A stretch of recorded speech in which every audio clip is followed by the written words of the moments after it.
이 시간 저희들이 디모데후서 4장을 읽었습니다.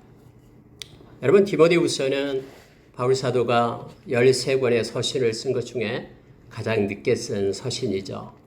지금 2차로 로마 감옥에 갇혀서 AD 67년경에 이 디모데후서를 쓰고 있습니다. 에베소 교회에서 지금 사역하고 있는 디모데에게 주 안에서 아들된 믿음으로 아들된 디모데에게 지금 글을 쓰고 있으면서 이제 마지막 4장을 기록을 하게 됩니다. 이미 여러분 이 4장의 말씀을 보니까 전제와 같이 내가 벌써 부어주고 나의 떠날 시각이 가까웠도다라고 4장 6절에서 말하는 것으로 봐서 이제 바울 사도는 곧 이제 이 세상을 떠나서 하나님 나라에 갈 것을 미리 알고 있는 것처럼 말씀을 기록하고 있습니다.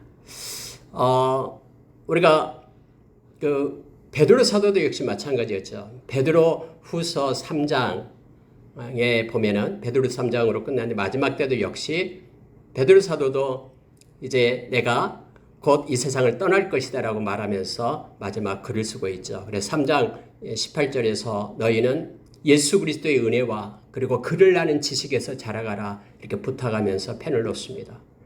마찬가지로 이 바울 사도가 로마 감옥에서 AD 67년 후반 아니면 68년경에 이렇게 참수형을 당해서 순교를 당하게 되죠.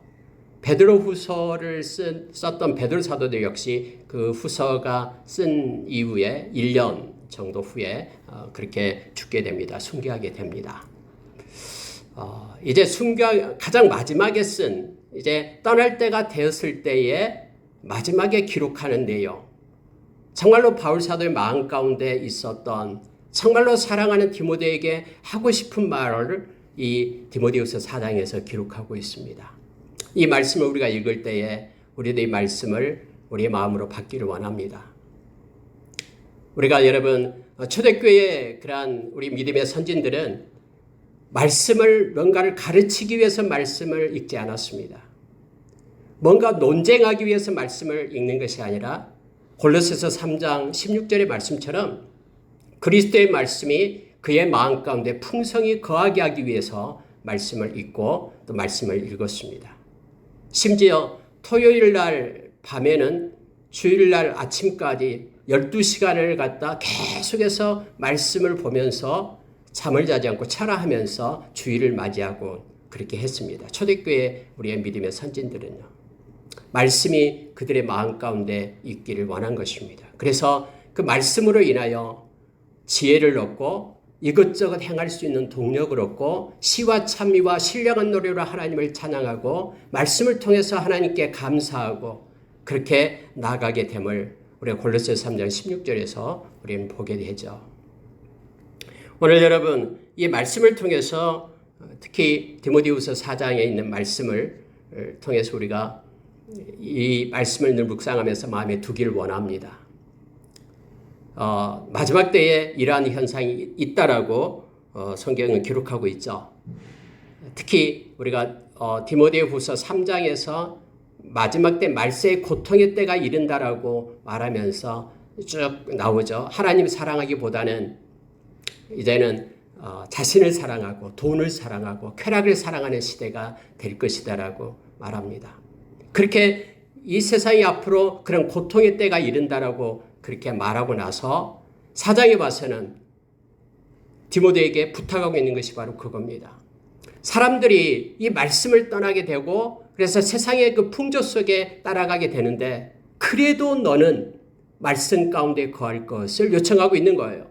사람이 듣든 듣지 않든 진리의 말씀을 반드시 전하고 때를 얻든지 못 얻든지 전도자의 일을 할 것을 마지막으로 지금 부탁하고 있는 것입니다. 점점 세상은 더 조급해집니다. 우리 3장에서 나왔듯이요. 사람들이 배반하며 조급하며 자고하며 그리고 경건의 모양만 가지고 경건의 능력을 부인하는 그러한 삶을 살고요. 또 원통함을 풀지 않고 그리고 절제하지도 못하면서 모함하며 그러한 삶, 감사가 없는, 거룩이 없는 그러한 삶을 살아가게 될 것이다라고 말합니다. 그렇게 점점점 세상은 더 악으로 치닫게 되는 그때에 너가 할 수 있는 것, 사랑하는 내 아들, 너가 할 수 있는, 목회자인 너가 할 수 있는 일이 바로 말씀밖에 없기 때문에 말씀을 전해라라고 지금 말하고 있는 내용입니다. 오늘 4장 1절을 보니까 하나님 앞과 살아있는 자와 죽은 자를 심판하실 그리스도 예수 앞에서 그가 나타나실 것과 그의 나라를 두고 내가 엄히 명한다. 엄중하게 디모데에게 지금 말하고 있습니다. 내가 엄히 명한데 하나님 앞에서 그리고 심판주로 오실 예수 그리스도 앞에서 내가 너에게 엄히 명한다. 이제 펜을 놓고 이 세상이 끝날 때가 된 바울 사도가 디모데에게 엄히 명한다. 그게 뭐냐면요, 말씀을 전파하라 라고 말하는 것입니다. 데살로니가 후서 2장에 보면은 마지막에 불법의 비밀이 나올 때에는 진리를 사랑하지 않는 자들은 미혹을 받아서 다 그들이 믿음에서 떠나게 된다라고 우리에게 말하고 있죠. 진리 알레theia, 말씀의 사랑이 없는 이들. 그래서 말씀을 사랑하지 않는 자들은 결국 마지막 때에 유혹을 받아서 떠나가게 됨을 말합니다. 어떤 우리가 요한계시록 11장에서도 나오죠. 하늘에서 불이 내려오고 송아지가 말을 하고 이런 엄청난 기적과 이적, 거짓 기적과 이적이 일어날 때에 말씀이 없는 사람들은 떠나가게 됨을 알게 됩니다. 아모스서 8장에서 말하는 것처럼 기갈의 때가 오는데 말씀이 없는 기갈의 때가 온다라고 말합니다. 진리의 사랑이 없는 이들은 그래서 말씀이 없기 때문에 떠나가게 됨을 우리에게 말해주고 있죠. 디모데전서 4장 1절에서 5절에도 마지막 때가 되면 후일에 그들이 믿음을 떠나서 미혹의 영을 따르고 귀신의 가르침을 쫓는 이들이 나타나게 될 것이다라고 말합니다. 마지막 때가 될수록 우리는 말씀을 붙잡아야 됩니다. 말씀을 가지고 살아가야 된다고 말하면서 많은 사람들이 말씀을 떠나지만 오늘 그렇게 얘기하죠. 때가 이르리니 사람이 바른 교훈을 받지 아니하며 귀가 가려워서 자기의 사욕을 따를 스승을 많이 두고 또 귀를 진리에서 돌이켜 허탄한 이야기를 따르는 시대에 있지만은 그러나 너는 그럼에도 불구하고 말씀을 전파하라라고 말합니다. 왜냐하면 살 수 있는 길이 말씀밖에 없기 때문이다라고 말하고 있는 것입니다. 말씀은 영이고 말씀은 생명이다라고 우리가 요한복음 6장 63절에서 기록해 주고 있죠. 여러분, 우리가 초대교회 그런 우리 믿음의 선진들이 말씀을 사랑해서 말씀을 묵상하고 암송하고 또 말씀을 붙잡고 그렇게 살았듯이 마지막 때도 역시 저와 여러분이 말씀 가운데 서기를 원합니다. 말씀은 우리로 하여금 온전한 자로 세우기 때문에 그렇습니다. 디모데후서 3장 15절, 16절, 17절에 나오죠. 이 땅에서 선을 행할 수 있는, 하나님이 기뻐하는 선을 행할 수 있는 동력을 말씀으로부터 받기 때문에 그렇습니다. 베드로전서 1장 23절에는 우리가 썩어질 씨로 거듭난 것이 아니라 항상 있고 살아있는 말씀으로 거듭났다라고 우리에게 말합니다. 말씀은 살아있습니다. 그래서 말씀으로 인하여 우리가 위로를 받고 인내를 가지고 소망을 가지게 된다라고 로마서 15장 4절에서 우리에게 가르쳐주고 있죠. 오늘 바울 사도는 디모데에게 말씀을 전하라라고 말합니다. 심지어 여러분 5절에 보니까 이렇게 말합니다. 그러나 너는 모든 일에 신중하여 고난을 받으며 전도자의 일을 하며 내 직무를 다하라. 흔들림 없이 세상이 아무리 요동한다 할지라도 다 말씀을 떠나서 다른 교훈을 따라간다 할지라도 너는 전도자의 일을 하면서 말씀을 전하라라고 말합니다. 때를 얻든지 못 얻든지 말씀을 전하면서 내 직무를 다할 것을 마지막으로 부탁한다. 내가 지금 천재와 같이 내가 벌써 부어지고 나의 떠날 시각이 가까웠다. 내가 이 세상을 떠나게 되는데 나는 전도자의 일을 하면서 내 직무를 다할 것을, 말씀을 전하는 자가 될 것을 요청하고 있음을 보게 됩니다. 우리가 잘 알고 있는 말씀 7절 8절에 보면은 바울 사도가 나는 선한 싸움을 싸우고 나의 달려갈 길을 마치고 믿음을 지켰으니 이제부로는 나를 위하여 의의 멸류관이 예비되어 있으므로 주 곧 의로우신 재판장이 그날에 내게 주실 것이며 내게만 아니라 주의 나타나심을 사모하는 모든 자에게 도니라. 이렇게 성경은 기록합니다. 바울 사도는 선한 싸움을 싸웠다라고 말합니다. 물론 앞에서는 디모데를 향해서 너는 선한 싸움을 싸우라라고 또 명령을 합니다. 부탁을 하죠. 근데 여기서는 없습니다만 앞에서는 믿음의 선한 싸움을 싸우라라고 얘기합니다. 바울 사도가 선한 싸움을 싸웠다라는 것은 믿음의 선한 싸움을 싸운 것이죠. 저와 여러분은 이 땅에서 가장 존재한 것 중에서 가장 소중한 것이 믿음이다 그랬죠. 믿음처럼 중요한 것이 없습니다. 그래서 베드로전서 1장 7절에서 우리가 이 세상 마치고 우리 주님을 독대할 때에 주님은 우리가 믿음으로 산 거에 대해서 우리에게 칭찬과 영광과 우리에게 존귀를 준다라고 약속을 하고 있습니다. 예수님께서도 요한복음 6장 29절에서 그렇게 말씀을 하셨죠. 하나님의 일이 뭐냐?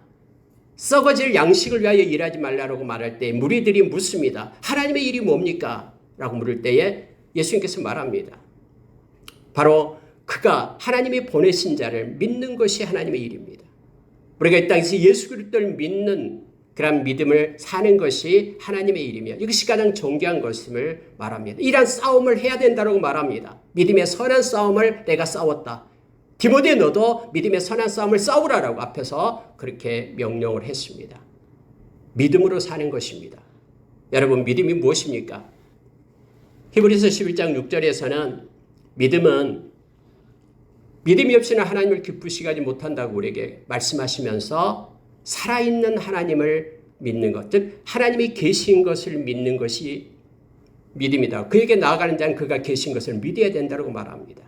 혼자 있든 아무리 많은 사람들이 있든 우리는 하나님 앞에 선 사람들입니다. 코람데오의 사람이죠. 그래서 이 땅에서 정직하게 하나님 앞에 선 자로 살아가는 것입니다. 살아있는 하나님을 믿는 것이 믿음입니다. 믿음은 그를 찾는 자들에게 상 주신이심을 믿어야 된다고 말합니다. 우리가 주님을 찾는 것이 믿음입니다. 그리고 여러분 요한복음 3장 36절에서는 믿음을 얘기할 때 믿음은 순종이라고 말합니다. 우리가 말씀을 순종하면서 주님께 순종하면서 나아가는 것이 믿음임을 우리에게 가르쳐줍니다. 우리가 잘 알다시피 로마서 10장 17절의 말씀을 통해서도 알다시피 여러분 믿음은 자기 확신과는 다릅니다. 믿음은 말씀대로 이루어짐을 그리스도의 말씀에서 난 것이 믿음임을 우리로 하여금 가르쳐줍니다. 결국 말씀이 없이는 우리가 믿음을 가질 수 없고 말씀을 따라서 순종하며 사는 것 마지막 때에 말씀을 가지고 살아라라고 말하는데 바울 사도는 선한 싸움을 싸웠다라는 것은 결국 말씀을 가지고 살았다라는 것을 말합니다. 그리고 여러분 나의 달려갈 길을 마쳤다 이 말은요 이제 주님께서 부어주신 그러한 소명을 감당했다라고 말합니다. 사도행전 20장 24절에서 바울 사도가 3차 전도여행을 마치고 예루살렘으로 올라올 때에 많은 제자들이 올라가지 말게끔 붙잡았잖아요. 성령께서 이렇게 말씀했습니다. 올라가면은 붙잡혀서 옥에 갇힙니다. 아가보 선지자가 나와서 바울의 띠를 풀어서 그렇게 퍼포먼스를 했잖아요. 이렇게 묶임을 당한다라고. 울면서 제자들이 올라가지 말라고 동역자들이 올라가지 말라고 했습니다. 그런데 바울 사도는 나에게 주신 이 주님이 주신 이 소명 은혜의 복음을 전하려 하면은 내 생명조차도 조금 더 귀한 것으로 여기지 않는다라고 말씀하고 올라갔습니다. 그리고 붙잡혔죠. 옥에 인양을 갇히고 노마에 가게 되고 그러한 일들이 있었습니다. 붙잡혀서 있을 때에 가이사랴 감옥에 있을 때에 우리 주님이 바울 사도에게 왔습니다. 그러면서 이렇게 말합니다. 네가 예루살렘에서 나를 증거한 것처럼 너가 노마에 가서도 증거해야 되리라라고 말씀을 합니다. 이미 바울 사도가 예루살렘에 올라왔을 때에 그곳에서 그는 붙잡히게 되잖아요. 12일 후에 붙잡히게 되잖아요. 그런데도 자기에게 이렇게 돌을 던지며 쫓아내는 그들을 향해서 층계에 올라가서 자기가 맞는 예수 그리스도를 그들에게 증거하잖아요. 도중에 막 저 사람을 죽이라라고 돌을 막 던지고 할 때에 그렇게 미완성으로 끝나는 그런 말씀 전함이었지만은 하나님께서는 네가 나를 전했다라고 말하는 거예요. 이처럼 여러분 바울 사도는 달려갈 길, 자기가 받은 그 소명을 다했다라고 말하고 있습니다. 원래 AD 35년에 다메섹 도상에서 바울 사도가 주님을 만난 후로 그가 죽을 때까지 그가 33년간 그는 곁눈질을 하지 않았잖아요. 그리고 주님을 향해서 그렇게 달려갔잖아요. 부르심의 소망을 따라서 달려갔습니다. 에베소 교인들에게 에베소서 1장에서 그렇게 말하죠. 마음의 눈을 기도하고 있어요. 바울 사도가 기도하면서 마음의 눈을 밝히사 부르심의 소망을 알게 해주십시오라고 말했던 것처럼 이 땅에 존재케 한 이유, 부르신 그런 소망을 따라서 바울 사도는 달려갔다라고 말합니다. 마쳤다라고 말합니다. 그리고 믿음을 지켰으니 이제 후로는 나를 위하여 의의 면류관이 준비되어 있다, 예비되어 있다라고 말합니다. 스테파노스 면류관이 준비되어 있다라고 말합니다. 이때 스테파노스 면류관은 이 월계수잎으로 만드는 면류관이죠. 주님께서 나를 위하여 준비되고 있는 그런 영광이 있다라고 지금 말하고 있으면서 뒤에 이걸 덧붙입니다. 이것은 나에게만 준 것이 아니라 주의 나타나심을 사모하는 모든 자에게노니라. 주의 나타나심을 사모하는 자들에게도 동일하게 면류관이 준비되어 있다라고 말합니다. 여러분 데살로니가 교회에서요. 데살로니가전서 1장에 보면은 우리가 잘 알다시피 데살로니가 교인들은 6가지가 있었다고 얘기하죠. 원래 2차 전도 여행 때 데살로니가에서 약 3주 정도밖에 바울 사도가 머물지 않았잖아요. 핍박을 당했기 때문에 다음에 그 아테네 쪽으로 내려왔잖아요. 근데 데살로니가에 교회가 세워졌어요. 그 데살로니가 교인들이 가지고 있는 것은 믿음의 역사, 사랑의 수고, 소망의 인내, 말씀의 능력, 성령의 기쁨, 또 하나가 있었는데 주님의 오심, 플루시아, 강림의 기다림이 있었다고 말합니다. 주님이 오실 것을 그들은 기다렸다고 말합니다. 오늘날 많은 하나님의 백성들이 정말로 주님 오시기를 기다리고 있습니까? 베드로후서 3장에 보면은 세상에는 기롱하는 자들이 있어요. 아니 어제 하늘과 오늘 하늘이 똑같는데 천년 전 하늘과 똑같는데 무슨 예수님이 다시 온다라고 말하느냐라고 말합니다. 베드로서는 그렇게 말합니다. 세상이 말씀으로 창조된 것처럼 주님이 오시는 것도 말씀으로 약속됐다라고 말합니다. 그래서 반드시 주님은 오신다라고 말하죠. 여러분 정말로 주님의 오심을 기다리고 있습니까? 주님의 오심을 바라보고 있습니까? 그런데 주님이 나타나심을 사모하는 자들에게 오늘 면류관을 준다라고 말합니다. 이 땅에서 천년만년 살 것처럼 이 땅을 바라보고 사는 자들이 아니라 우리는 하나님 앞에 설 자임을 우리가 기억하면서 심판때에 우리가 설 자임을 기억하면서 하나님이 주신 소망을 가지고 살아가는 이들,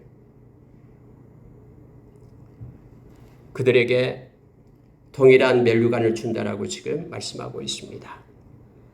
여러분 하나님의 나라를 소망하는 이들과 그렇지 않는 이들은 엄청난 삶의 질이 달라집니다. 하루하루의 삶의 모양이 달라지게 됩니다. 우리는 이 땅의 순례자로서 우리 인생의 끝자락에서 주님을 만나게 될 것입니다. 그리고 주님의 나타나심을 사모하는 자로 우리가 늘 서기를 원합니다. 여러분 이제 9절부터 쭉 성경은 마지막 18절 부분까지 이제 바울 사도의 개인적인 그런 약속을, 개인적인 그런 부탁을 디모데에게 하고 있습니다. 11절을 보니까요. 누가만 나와 함께 있느니라. 네가 올 때에 마가를 데리고 오라. 그가 나의 일에 유익하니라. 라고 기록을 합니다.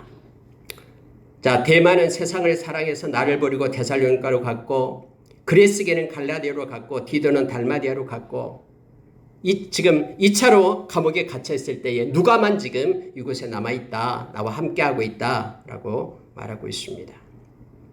근데 네가 올 때에 마가를 데리고 오라. 그는 나의 일에 유익하다. 라고 부탁을 합니다. 여러분 1차 전도여행 때에 마가와 함께 가다가 마가가 도중에 가버리잖아요. 밤빌리아 그 안디옥에서 가버리잖아요. 그리고 2차 전도여행 갈 때에 우리가 그 바나바는 마가를 데려가자 하고 바울 사도는 데려가지 말자 하고 굉장히 싸움이 일어나죠. 그걸 결국은 이렇게 쪼개지잖아요. 그래서 여러분, 이 바나바는 마가를 데리고 그렇게 구브로로 해서 처음에 1차 전도여행 할 때로 가고요. 바울 사도는 실라를 데리고 이렇게 도보로 걸어서 가게 되죠. 아시아 지역으로 갔는데 거기서 말씀을 전하지 못하게 해서 환상 중에 빌립보로 오라 해가지고 빌립보, 데살로니가, 또 베레야, 그렇게 그다음에 아테네, 그리고 고린도까지 가게 되잖아요. 근데 그때는 이렇게 마가가 도중에 말씀을 전하는데 어떤 사정인지 모르지만은 떠났습니다. 그런데 이제는 마지막 때는 그가 유익하기 때문에 같이 오라라고 지금 말하고 있습니다. 여러분, 우리가 믿음의 삶을 살 때 여러 가지 동역자들을, 여러 사람들을 만나게 됩니다. 그때는 그랬지만은 하나님의 경륜 속에 우리는 여러 가지 것들을 일하게 되고요. 또 깨닫게 되기도 합니다. 하나님께서는 때로는 이처럼 서로 이렇게 나누어지기도 하고 서로 또 연합하기도 하고 이런 관계에 있습니다. 그래서 우리는 하나님의 경륜과 하나님의 뜻을 물으면서 서로 협력하면서 사역을 해야 됨을 이 말씀으로도 우리가 깨닫게 됩니다. 자, 여러분, 17절 보고 마치겠습니다. 주께서 내 곁에 서서 나에게 힘을 주심은 나로 말미암아 선포된 말씀이 온전히 전파되어 모든 이방인이 듣게 하려 하심이니 내가 사자의 입에서 건짐을 받았느니라. 주께서 내 곁에 서서 나에게 힘을 주고 있다라고 바울사도는 그렇게 고백을 합니다. 여러분, 언제나 우리는 주님과 함께하는 이들입니다. 그리고 우리 주님 우리를 절대 떠나지 않습니다. 세상 끝날까지 우리와 함께합니다.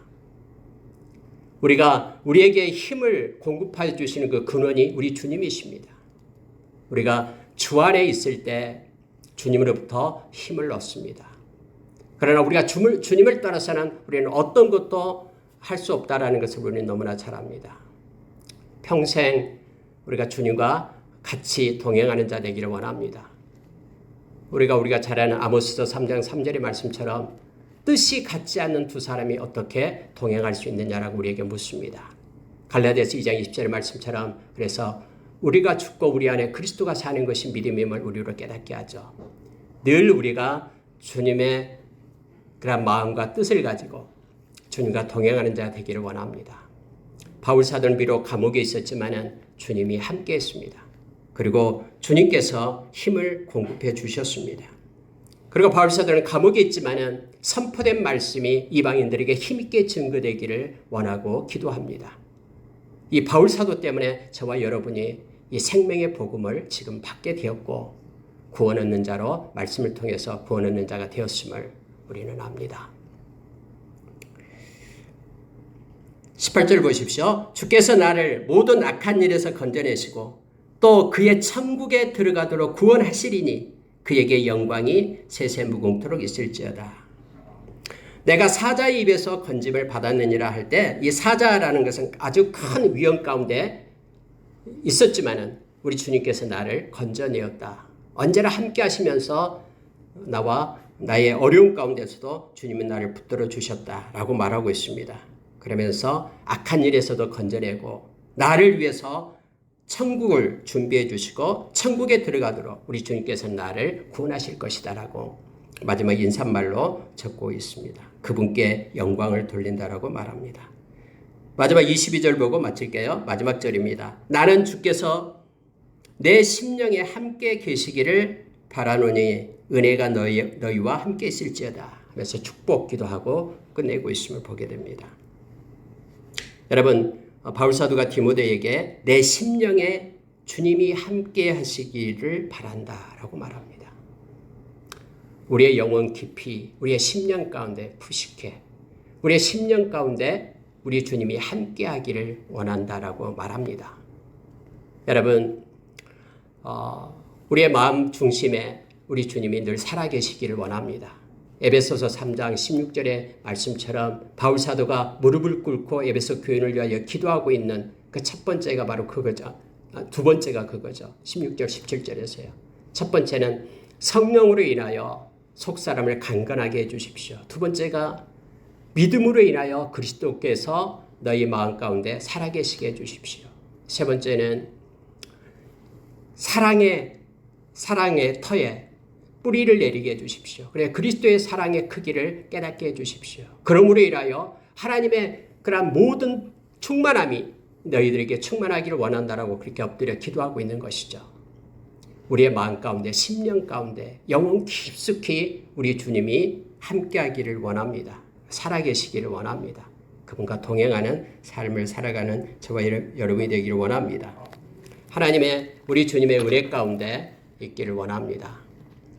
여러분 은혜는 깨달을 때 은혜에 민감하게 은혜는 깨달을 때 우리가 감사할 수가 있습니다. 하나님의 은혜 가운데 있어도 깨닫지 못하면 우리는 감사한 삶을 살 수가 없죠.